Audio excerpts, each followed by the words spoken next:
এখন আবার চাঁদাবাজি শুরু হয়েছে, বেশি পরিমাণ শুরু হয়ে গেছে ভাই। আবার দখলদারিত্ব শুরু হয়েছে। ওইদিন কেরানীগঞ্জ গেছি, কেরানীগঞ্জে বলছে আগে প্লট গুলা যে মানুষ কিনতো, ফ্ল্যাট কিনতো, যত টাকা চাঁদা দিতে হইতো এখন আরো বেশি দিতে হইতেছে। এগুলো আরো বেশি পরিমাণে শুরু হয়েছে ভাই। আমার কিছু বলা লাগবে না, ব্যক্তি স্ট্যাটাসে বলার দরকার নেই ভাই। আপনি আপনার এই জায়গাটা দেখে একজন নিউট্রাল মানুষের কাছে জানবেন কারা এগুলা করছে।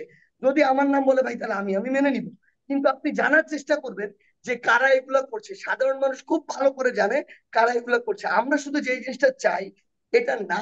আমি আমার চোখে যা দেখছি আমি তাই বললাম। কে কতটুকু নিবে না নিবে, ওন করবে না করবে, এটা ব্যক্তিগত ব্যাপার। আমাদের আসলে গতানুগতিক বাংলাদেশের রাজনীতির সবচেয়ে বড় যেটা সমস্যা আমার এতদিন ধরে মনে হয়েছে ভাই, সেটা হচ্ছে যে আমরা আমাদের সীমাবদ্ধতা গুলোকে অ্যাড্রেস করার মতো সৎ সাহসটা দেখাই না। মানে যদি এটা আমরা না দেখাতে পারি আমাদের জায়গা থেকে, তাহলে তো ওইটা অ্যাড্রেস করে ওইটার উপরে কাজ করা, ওইটাতে নিজের ডেভেলপমেন্ট আনা, এই জিনিসটা তো হবে না ভাই। মানুষ হিসেবে আমার সীমাবদ্ধতা থাকবে, এটা একদম স্বাভাবিক। আমি না, আপনি আমাদের জায়গা কিভাবে থেকে অনেক বললেন যে কিছু 5% নেতারা জড়িত? আপনি কিভাবে বললেন এটা? আমি বুঝি না, আপনি ভাই আমি অন্তত আপনাকে বলি একুরেট ভাই, জানেন। আনন্দ ভাই শুনুন। ভাই আমি বলি, সংখ্যাটা কমায় বলছি 5%, এটা আরো বেশি হবে। এতদিন একটা দল বলছে, এখন বলছি 5%। নাম জানতে চাইছেন না ভাই? কিছুদিন পর নাম বলে দিব। একদম কেন্দ্রীয় কমিটি ধরে ধরে নাম বলবো। আওয়ামী লীগের কোন কেন্দ্রীয় কমিটির কাকে কাকে বাড়িতে কোন দলের কারা কারা আশ্রয় দিয়ে রাখছিল, এখনো রাখছে, ভবিষ্যতে রাখার পরিকল্পনা করছে, কত টাকার বিনিময়ে, কত ক্ষমতার বিনিময়ে, কোন নেগোসিয়েশনে, ইচ এন্ড এভরিথিং বলা হবে। কোনো চিন্তার সেটা কোনো কারণ শ্বেতপত্র নাই নিয়ে ভাই। আসেন, আমরা দেখি। এবং শেষ আমরা করি ভাই, দেখি। শেষ করি, শেষ করি, কথার মাঝে কথা বলতে হয় না। আপনার কথার মাঝে আমি একটা কথা বলি নাই। আর আরেকটা আপনি যা জিনিস মন ভাই, চায় তাই বলে যাবেন ভাই, এটা তো হতে পারে না। ভাই আরেকটা, না না আপনি আপনার সময় আবার বলবেন, সমস্যা নেই ভাই। আরেকটা জিনিস ভাই একদম ক্লিয়ারলি বলি ভাই, এগুলো বললেন না মানুষজন খুবই লজ্জা পায় ভাই এগুলো শুনলে, যে যে কয়েকজন শহীদ হয়েছে তার মধ্যে 5-6 জন বিএনপি শহীদ। মানুষ খুবই লজ্জিত হয়, হাসাহাসি করে। আপনারা অনেক বড় দল, আপনাদের প্রতি আমাদের সেই রেসপেক্ট আছে। আপনাদের যারা সিনিয়র লিডার তাদের সাথে যখন কথা বলি, তাদেরকে জিজ্ঞাসা করলে বুঝবেন যে সর্বোচ্চ রেসপেক্ট দিয়ে আমরা কথা বলি। ওই মিউচুয়াল রেসপেক্ট আমাদের ভিতরে থাকা প্রয়োজন। তাহলেই বাংলাদেশের রাজনীতি বা বাংলাদেশ সামনে ভালোর দিকে যাবে।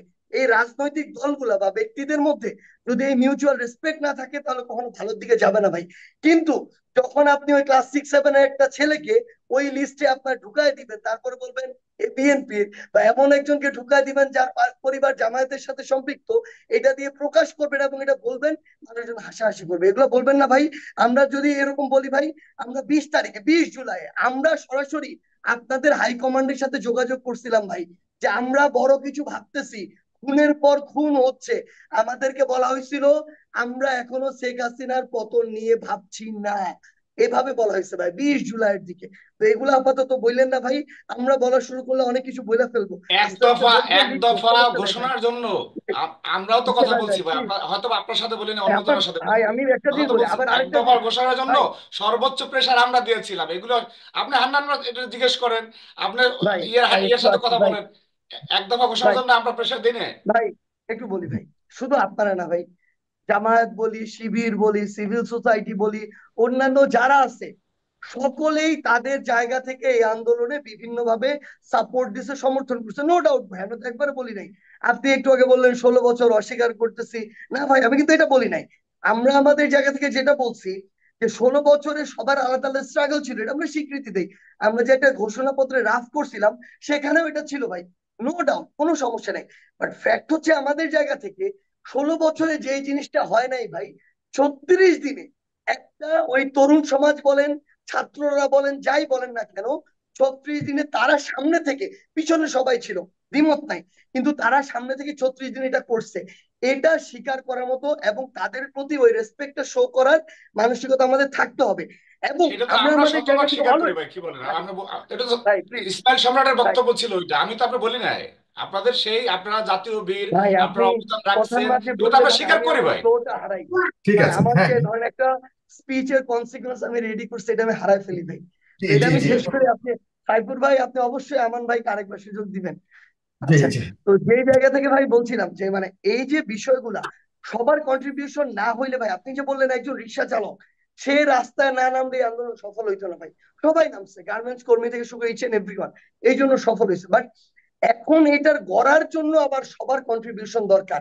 এইখানে কন্ট্রিবিউশনটা এখন নাই, কমে গেছে। কেন কমে গেছে? আমরা এখন ব্যক্তি স্বার্থ নিয়ে ব্যস্ত হয়ে গেছি। আমাদের কাছে প্রত্যেকদিন 50% টাইম আমাদের নষ্ট হয় শুধুমাত্র ব্যক্তিগত সুপারিশ শুনতে গিয়ে, আমরা পাত্তা দিই না। কিন্তু যদি না শুনেন গালি দিবে, এর পিছনে আন্দোলন করলাম, এখন আমার কথা শোনে না। তো এই যে ব্যক্তি কেন্দ্রিক কিংবা গোষ্ঠী কেন্দ্রিক স্বার্থটা, এটার প্রাধান্যটা বেশি হয়ে গেছে। আর ভাই আরেকটা কথা, আপনি একটু আগে বলছেন ভাই, আমি শতভাগে একমত। এখন আবার চাঁদাবাজি শুরু হয়েছে, বেশি পরিমাণ শুরু হয়ে গেছে ভাই। আবার দখলদারিত্ব শুরু হয়েছে। ওই দিন কেরানীগঞ্জ গেছি, কেরানীগঞ্জে বলছে আগে প্লট গুলা যে মানুষ কিনতো, ফ্ল্যাট কিনতো, যত টাকা চাঁদা দিতে হইতো এখন আরো বেশি দিতে হইতেছে। এগুলো আরো বেশি পরিমাণে শুরু হয়েছে ভাই। আমার কিছু বলা লাগবে না, ব্যক্তি স্ট্যাটাসে বলার দরকার নেই ভাই। আপনি আপনার এই জায়গাটা দেখে একজন নিউট্রাল মানুষের কাছে জানবেন কারা এগুলা করছে। যদি আমার নাম বলে ভাই, তাহলে আমি আমি মেনে নিব। কিন্তু আপনি জানার চেষ্টা করবেন যে কারা এগুলা করছে। সাধারণ মানুষ খুব ভালো করে জানে কারা এগুলা করছে। আমরা শুধু যে জিনিসটা চাই, এটা না, এটা তো সামগ্রিক ভাবে আমাদের সবার উপর এটার ইম্প্যাক্ট করতেছে, পুরা রাষ্ট্রের উপর ইম্প্যাক্ট করতেছে। আমরা আমাদের জায়গা থেকে আপনাদের কাছে, পুরো দেশের মানুষের কাছে ভাই একটাই জিনিসই চাওয়া, এই যে ক্ষমতার যে জিনিসটা, ক্ষমতা বাদ দিলাম ভাই, আমাদের জীবনই কখন চলে যাবে আমরা জানি না। আমরা এখন ধরেই নিচ্ছি। আজকে দেখেন ওই যে গাজীপুরে গুলিটা করলো এই মাগরিবের পরে, আমাদের সেই জায়গায় তো ওর থাকার কথা ছিল, ইমার্জেন্সি মিটিং এর কারণে ঢাকা আমরা চলে আসছি। হয়তো সেটা আমাদেরকে টার্গেট করে হতে পারতো, আমাদেরই ভাই। একদম স্পষ্ট করে বলি, সেখানে আমাদের ছাত্র দলের ভাইরা আসছিল গাজীপুরে, আজকের ওইখানে একাত্মতা ঘোষণা করছে। বিএনপির ভাইরা কয়েকজন আসছিল, একাত্মতা ঘোষণা করছে। জামাত শিবিরের ভাইরা আসছিল, ইসলামী আন্দোলন বাংলার ভাইরা আসছিল। সো এই যে বিষয়টা, আমরা যেটা ভাই কন্ট্রিবিউশন, সেটা অস্বীকার কেন করব? এইটুকু সৎসাহস আমাদের কেন থাকবে না? আমরা সেটা স্বীকার করি। কিন্তু এই যে আমরা সংস্কার চাচ্ছি, আমরা যে রাষ্ট্রকে প্রত্যাশিত জায়গায় দেখতে চাচ্ছি, এটার জন্য আবার সহযোগিতা প্রয়োজন। দেখেন, ধরে এটার নিলাম আমি, পেছনে যে উদ্দেশ্য সেটা নিয়ে সবচেয়ে বেশি প্রশ্ন তুলছে সাজিদ আলম। যদি বলি তাদের আশঙ্কা হলো এই ধরনের বিষয়গুলিকে আপনারা পুঁজি করে হয়তো ক্ষমতায় থাকার বা এই সরকার ক্ষমতায় থাকার যে দীর্ঘ ভাই দীর্ঘায়িত করবার একটা প্রচেষ্টা হতে পারে, সাইফুল ভাই, এটাই ভাই একটা একমাত্র জিনিস বিষয়। শুধু বলি ভাই, ডক্টর ইউনূস দুইটা টাইম ফ্রেম দিছিল, এ বছরের শেষ, নেক্সট ইয়ারের মাঝামাঝি।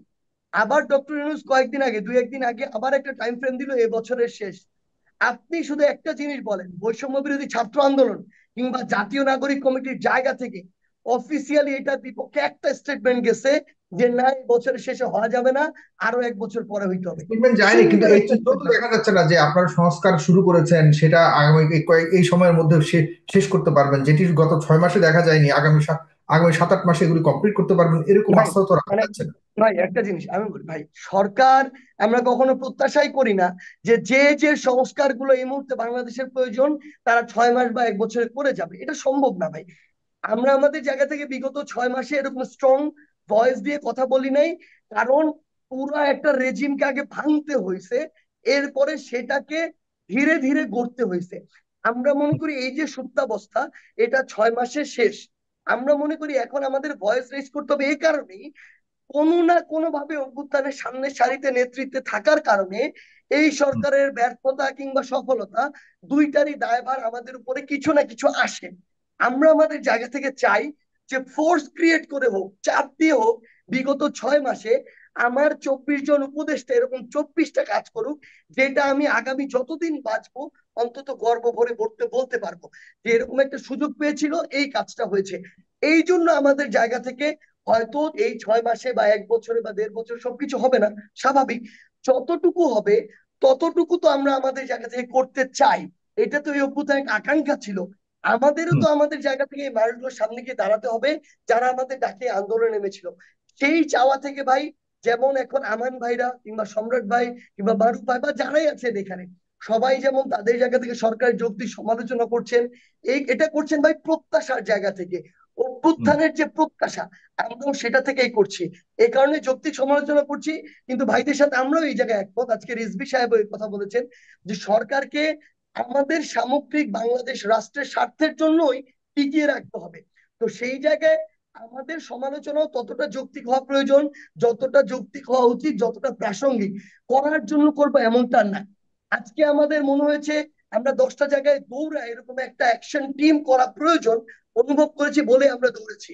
এটার জন্য ব্যক্তিগত আমাদের কোনো স্বার্থের জায়গা নেই। তো ভাই সামগ্রিকভাবে শুধু একটাই চাওয়া, আমাদের যৌক্তিক সমালোচনা থাকবে, কিন্তু এটা যেন কাদা ছোড়াছড়ির পর্যায়ে না যায়।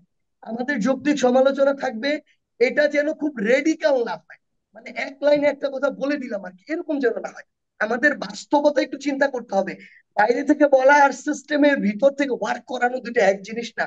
সামগ্রিকভাবে একটা জিনিসই চাচ্ছি, আমি বিএনপি হই, আমি জামায়াত হই, আমি ইসলামী আন্দোলন বাংলাদেশ হই, আমি নতুন ছাত্রদের রাজনৈতিক দল হই, দিন শেষে এই যে এত মানুষ জীবন দিল, রক্ত দিল, ভাই আমাদের সবার চোখের সামনে দিচ্ছে।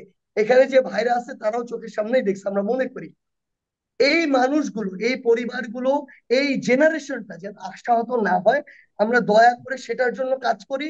নিজেদের ভিতরে যদি কাদা ছড়াছড়ি করি, তাহলে নিজেরাই মনে হয় আরো বেশি বিভাজিত হব, কাঙ্ক্ষিত লক্ষ্যে যেতে পারবো না। আশা করি এখানে একটাই প্রত্যাশা, আমরা ঐক্যবদ্ধভাবে এই অভ্যুত্থান স্পিরিটকে সামনে রেখে আগামীর বাংলাদেশ এমন ভাবে করব, যেটা ওই অভ্যুত্থানের সময় চোখের সামনে লাশ রেখে আমরা বাংলাদেশকে কল্পনা করেছিলাম, সেই বাংলাদেশকে আমরা আগামীতে দেখতে চাই। এটার জন্য ঐক্যবদ্ধভাবে ব্যক্তি স্বার্থকে এক পাশে রেখে দেশের স্বার্থ, মানুষের স্বার্থকে সামনে রেখে কাজ করার কোনো বিকল্প নেই। আমরা আশা করি করতে পারবো, আর আমরা যদি চাই তাহলে এটা সম্ভব। সবাইকে অসংখ্য ধন্যবাদ।